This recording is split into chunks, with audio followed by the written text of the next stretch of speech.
Hi, my name's Alita, and I'm the president of the Corvallis Day Time Drop-in Center, which is just located across the railroad track there. We use the space of the First Christian Church, and we do a lot of great things over there. So I'm going to just try to go down the briefing guide that was provided, so then we can have maybe some time for questions at the end. But let me see. Teach PE, used to, so I'm used to standing, but this will be different. We'll try. Okay, what specifically does our agency do for the community? Well, the drop-in center is, the people that it serves are primarily individuals that are experiencing homelessness or low-income mental health issues and what we call co-occurring disorders, which might mean they have mental health issues along with dependencies and other of drug dependencies, etc.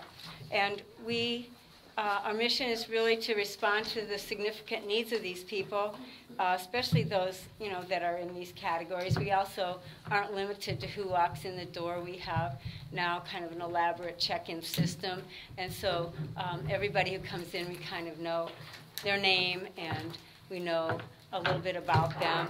But we provide like shelter from the weather, even in the hot and the cold, and the rain and the snow. We have some light food most days. We have a post office box address that's very important for a lot of people who are homeless. We distribute basic items sometimes when things come in. Most everything is just things that people will bring in, and then we set it out. We have what we hope is healthy socialization, which in the beginning the drop-in center was called the Circle of Hope, and it was originally started by in the era when drop-in centers by peer-run folks were the rage, and it was meant for people with mental disabilities. And so it became also a magnet for people with codependent disabilities, and eventually the people who were running it were kind of getting overrun, and it became a place where people in the community saw that it was very important, and we joined with them, and now it's a little bit different in its organization. It's supported by folks in the community who have a strong base and really want to help. We have two basic places where we provide the services. One is called the Project Action Office, which is located underneath Starbucks.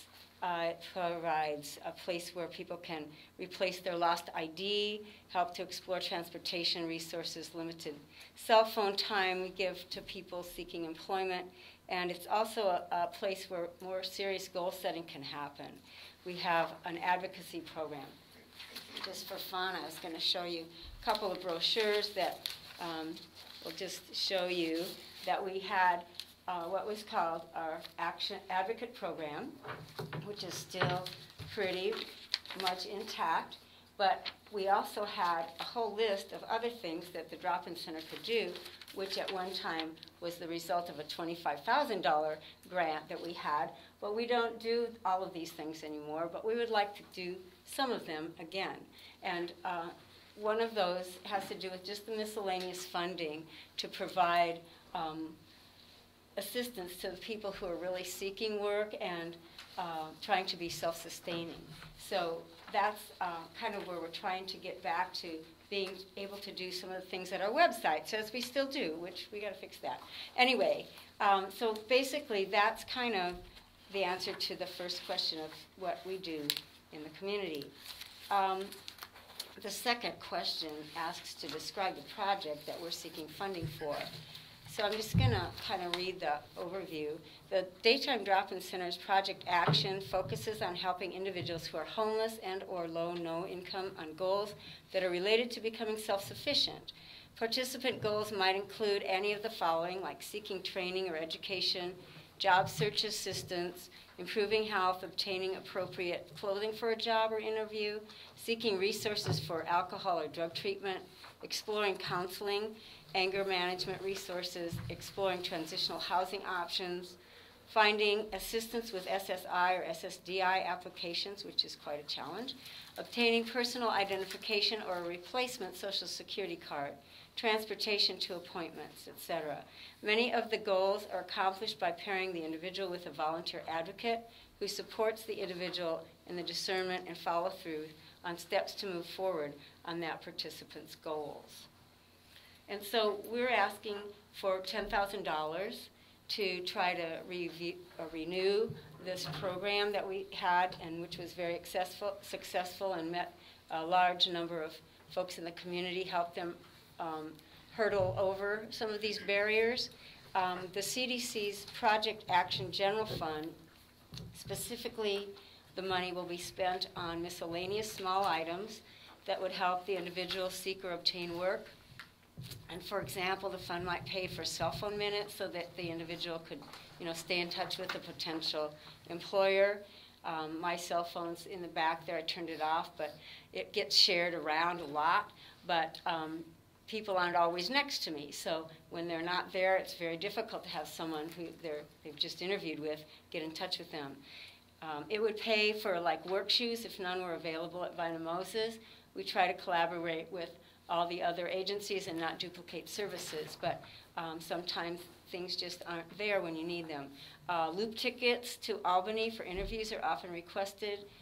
Assistance with obtaining legal ID often means replacing birth certificates and Social Security cards, which has a cost associated with that. Occasionally, if a homeless person has enough money to pay rent, we would make loans for a revolving loan fund to help them pay rental deposits. That was one of the things we were able to do before.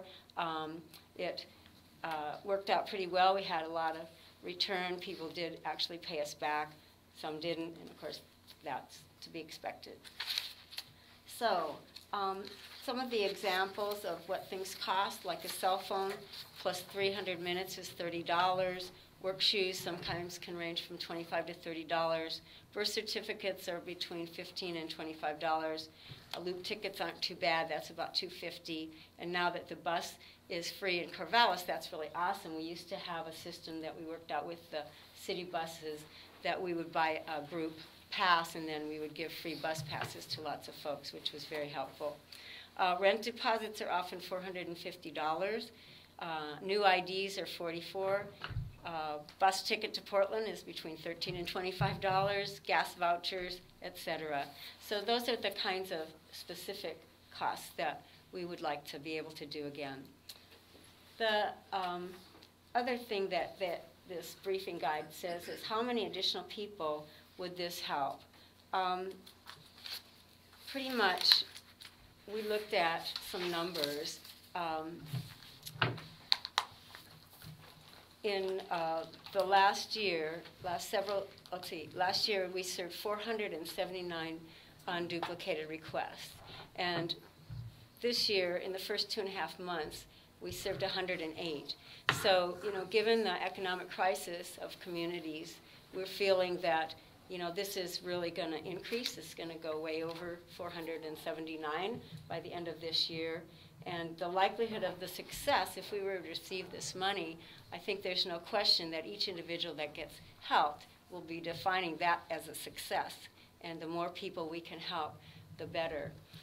If we got 50% of the request, what would we do? Well, let's see. We would provide the best service we can with the funding we received. So, any questions really quick? I think I have about a half a minute. Quick minute for questions. Go ahead. How are you similar or different from some of the services community outreach offers? Well, community outreach has, it's more of possible, it has housing for people who reach a sobriety threshold, and it has services of treatment for people who are trying to work through their issues. And we are not providing housing. That's another organization I'll talk about in 10 more minutes.